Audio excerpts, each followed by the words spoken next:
ये जो स्टोरी है ना, ये सेल्फ रिपीटिंग है। जो आज 20 प्लस का है उसके साथ तब घटेगी जब वो 50 प्लस का हो जाएगा। जो आज 40 प्लस है उसके लिए 10 साल बचे हैं। वो जो 50 प्लस हो चुका है वो एक्सपीरियंस कर रहा है। होता क्या है कि 20 प्लस में जब हम होते हैं तो एक ड्रीम होता है, ज़िंदगी के गोल्स होते हैं, एक ड्रीम होता है लाइफ का। और वो ड्रीम शुरू में कैरियर को लेकर होता है, फिर धीरे धीरे 25 और 30 तक होते होते वो फैमिली ओरिएंटेड ड्रीम हो जाता है। पूरे एफर्ट्स लगते हैं कि हम फैमिली और जो बच्चे हैं उनकी परवरिश, उनकी नर्चरिंग कैसे बेटर से बेटर वे में करें, बेस्ट से बेस्ट उन्हें क्या दे सकते हैं। जो हमको ज़िंदगी में मिला है वो सब कुछ दें, जो नहीं मिला और हम चाहते थे कि हमें मिले वो सब भी बच्चों को दे सके। तो जो ड्रीम का सबसे इम्पोर्टेंट और फोकस्ड एरिया हो जाता है वो हो जाता है बच्चों की परवरिश। और ये करते करते करते करते एक समय आता है कि आप 50 प्लस हो जाते हो। And by that time you suddenly realise कि वो ड्रीम्स ऑलमोस्ट फुलफिल हो गए हैं या फुलफिल होने ही वाले हैं, या ट्रांजिशन पीरियड चल रहा है उन ड्रीम्स के फुलफिलमेंट का। क्योंकि बच्चे भी अब 20 के हो गए हैं, 20 प्लस हो गए हैं और they have now their own dreams. उनके ड्रीम में भी उसी तरह जैसे कैरियर आपके ड्रीम में था, उनके ड्रीम में भी कैरियर है। फिर एक समय के बाद उनके ड्रीम में उनकी फैमिली आ जाएगी। जैसे आपके ड्रीम्स में आपकी फैमिली थी, पेरेंट्स आपके ड्रीम के हिस्से थे लेकिन वो पेरीफेरी पर थे। ठीक उसी तरह इन बच्चों के जिनको आपने पूरी ज़िंदगी फोकस करके इनकी परवरिश की, उनके ड्रीम्स में आप रहेंगे लेकिन on the periphery. They will take care of your health and also happiness up to an extent, लेकिन their focus will be on the children. तो जब आप 50 प्लस होते हैं यू सडनली रियलाइज कि आपके जो ड्रीम्स हैं वो ऑलमोस्ट फुलफिल हो रहे हैं। तो एक slowly slowly in your life एक emptiness which comes with the fulfilment of the dreams creeps इन।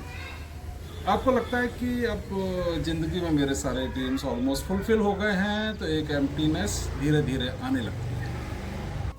वहाँ से एक अनइजीनेस आपकी लाइफ में स्टार्ट होती है, क्योंकि आपकी हैबिट फॉर्मेशन ये था कि you are focused for the life of the children.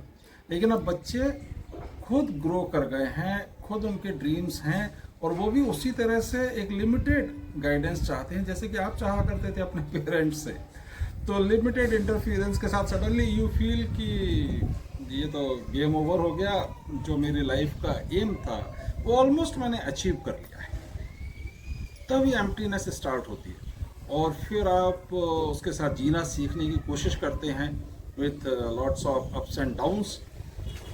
और समाज आपको अपॉर्चुनिटी देता है कि एक ग्रैंड पेरेंट्स की तरह आप अपने को रीएडजस्ट कर लें, आप अपने को फिर से अपने कुछ इस तरह के ड्रीम्स बिल्डअप कर लें ग्रैंड चिल्ड्रन को लेकर। लेकिन आपका अपना अनुभव आपको बताता है कि ये सारे ड्रीम्स जैसे कहते हैं ना कि आपके अंदर एम्प्टीनेस जो आ गई है, जो वाइड क्रिएट हो गया है, उसको पूरी तरह से नहीं फिल कर सकते, क्योंकि आप उन ड्रीम्स की लिमिटेडनेस को समझ चुके होते हैं।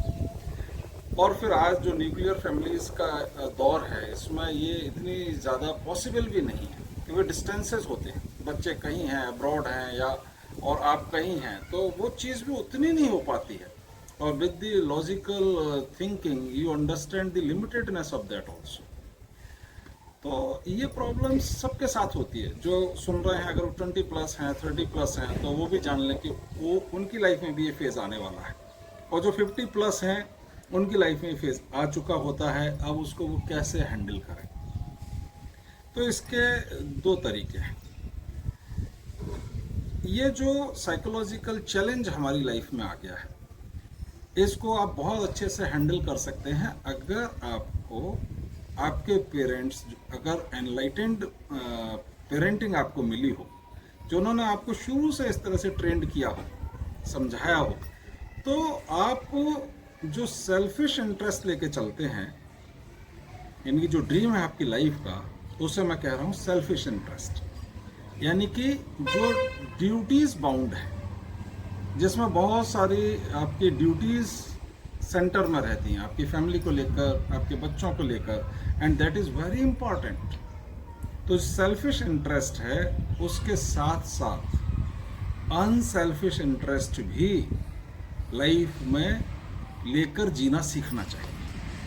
I am not denying the importance of selfish interest, it is very very important कि आप अपनी फैमिली का ख्याल रखें, अपने बच्चों का ख्याल रखें, अपने पेरेंट्स का ख्याल रखें, give them best what you can give, लेकिन साथ में आपको अनसेल्फिश इंटरेस्ट भी डेवलप करना चाहिए। वो क्या है वो मैं आपको बताता हूँ। अदरवाइज आपने देखा होगा कि after retirement, after 50 plus, after 60 plus, किसी की ज़िंदगी में जल्दी 50 प्लस तो किसी का 60 प्लस में ये फेज़ आ ही जाता है, जब उन्हें समझ में आ जाता है कि उनकी लाइफ का पर्पस पूरा हो चुका है।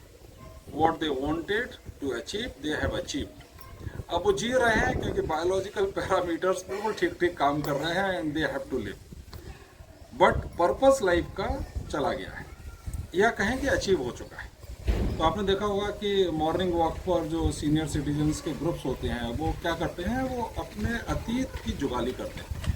मैंने ऐसा किया था, मैंने लाइफ में ये किया, और मेरे बच्चे वेल सेटल्ड हैं, हाँ वेल सेटल्ड हो गए, मैं am very happy very happy. लेकिन उनमें से हर व्यक्ति जो सुन रहा होता है वो जानता है कि ये भी हमारी तरह उतना ही अंदर से एम्प्टी और वाइड फील कर रहा है जैसा कि हम करते हैं। लेकिन सब एक दूसरे को ऐसे शो करते हैं जैसे कि दे आर वेरी हैप्पी, बच्चे सेटल्ड हो गए, अब्रॉड में है और कोई यूएस में है, कोई कनाडा में है जी, और सब बहुत बढ़िया है, इतनी बिल्डिंग्स, इतने फ्लैट्स, और सब कुछ हो गया। But they have lost the purpose of their life, और in a positive way they have achieved the purpose of their life. अब क्या, व्हाट नेक्स्ट फॉर 20 ईयर्स और 30 ईयर्स?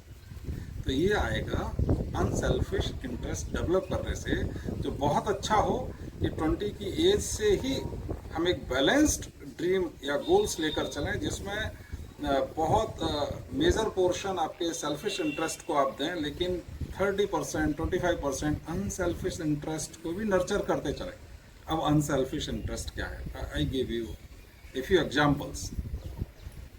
आप कभी कभी अपने चाइल्डहुड फ्रेंड्स, अपने कॉलेज फ्रेंड्स से मिलें जिनसे आपको कोई मॉनेटरी गेन्स नहीं होने वाले, किसी भी तरह से आपके जॉब में, आपके बिजनेस में उनसे कोई फ़ायदा नहीं होने वाला है, लेकिन उनसे जो आप मिलेंगे तो आपको अनएडल्ट्रेटेड हैप्पीनेस मिलेगी, अनकंडीशनल हैप्पीनेस मिलेगी। उसमें कुछ गिव एंड टेक का इशू नहीं होगा, और आप समझेंगे कि ये अनसेल्फिश इंटरेस्ट आपको वास्तव में एक हायर लेवल का हैप्पीनेस देता है।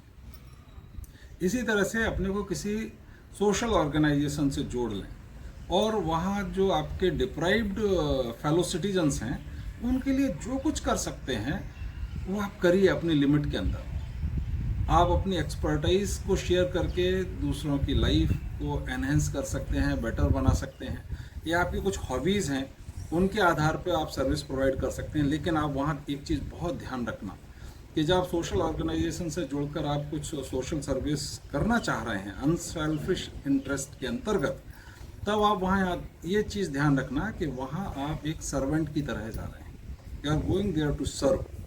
क्योंकि वहाँ आपको बहुत से ऐसे लोग मिलेंगे जो सोशल सर्विस भी अपने सेल्फिश इंटरेस्ट के साथ कर रहे हैं।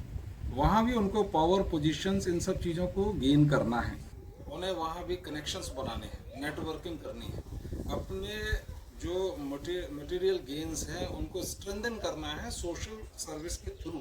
आप मानकर चलिए ये लोग 50 प्लस में जाके 50 प्लस सिंड्रोम जिसका हम डिस्कशन अभी कर रहे हैं उसके शिकार होने वाले हैं। लेकिन आप एक सर्वेंट की तरह काम करिए without any expectation, just give and give and give, और आपको बदले में मिलेगा एक अनकंडीशनल डोज ऑफ हैप्पीनेस।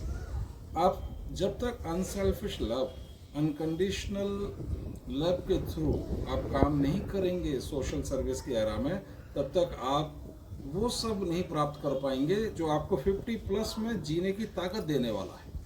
और अगर आप 50 प्लस हो गए हैं तो अभी भी देर नहीं हुई है, आप अपने को जोड़िए पुराने दोस्तों के साथ जिनसे अब आपको कुछ नहीं लेना, जिनको आप भूल गए थे। आपके प्रोफेशनल कलीग्स में भी कुछ ऐसे हो सकते हैं जो बहुत निर्मल हृदय के हैं, उनसे जुड़िए। आपके चाइल्डहुड फ्रेंड्स हैं, आपके कॉलेज फ्रेंड्स हैं, वो सब उसी फेज से गुजर रहे होंगे, क्योंकि आपके हम उम्र होंगे, उनसे जुड़िए, किसी सोशल ऑर्गेनाइजेशन से जुड़िए और वहाँ जाकर बिना किसी ईगो के सर्विस कीजिए। वहाँ से आपको लेना कुछ नहीं है, देना है। जैसे कि नेचर में हमको एयर, वाटर, सनलाइट, स्पेस, ये सब मिलता है अनकंडीशनली। इसी तरह से अनकंडीशनली अनसेल्फिश वे में हम क्या कंट्रीब्यूट कर सकते हैं, वहाँ जुड़िए। तो आप देखेंगे कि आपके जो सेल्फिश इंटरेस्ट हैं वो भी धीरे धीरे अनसेल्फिश इंटरेस्ट में तब्दील हो जाएंगे। आपको ना तो अपने बच्चों से कोई एक्सपेक्टेशन रहेगी, आप करेंगे, you will work for them but unselfishly. जैसे आपने अपने को ट्रेंड कर लिया ना अनसेल्फिश इंटरेस्ट में, तो धीरे धीरे ये unselfish working will take over your selfish working. तो आप करोगे सब कुछ, सबकी मदद के लिए करोगे, लेकिन आप एक्सपेक्टेशन कुछ नहीं करोगे। आप अंदर से फुलफिल्ड हो जाओगे और आप जो पर्पस को भूल गए थे, या जो आपका पर्पस खो गया था, या जो आपका पर्पस अचीव हो गया था, अब आपकी ज़िंदगी का पर्पस ये हो जाएगा कि unselfishly without expectation you are contributing to the lives of others. वो आपके फैमिली मेम्बर्स भी हो सकते हैं, वो समाज के लोग भी हो सकते हैं, और आपकी लाइफ एनरिच हो जाएगी। आपका ये 50+ का सिंड्रोम नहीं रहेगा, बल्कि आपकी लाइफ को एक वो ऊंचाई देगा जो आपको सामान्यता नहीं मिलती है। आप मटेरियल गेन्स के साथ उस हैप्पीनेस को नहीं पा सकते जो आप अनसेल्फिश इंटरेस्ट को नर्चर करके आप ज़िंदगी को फुलफिल कर सकते हो। 50+ में आपको ना तो फिर लोनलीनेस लगेगी, ना एम्प्टीनेस लगेगा, ना डिप्रेसिव मूड में आप जाओगे। आपका एक सोशल सर्कल होगा जिसमें आपको गिव एंड टेक के आधार पर कनेक्ट नहीं होगे, जहां आप सिर्फ अनकंडीशनल सर्विसेज दे रहे होंगे, and that will fill your heart with the happiness which you are seeking. Thank you very much.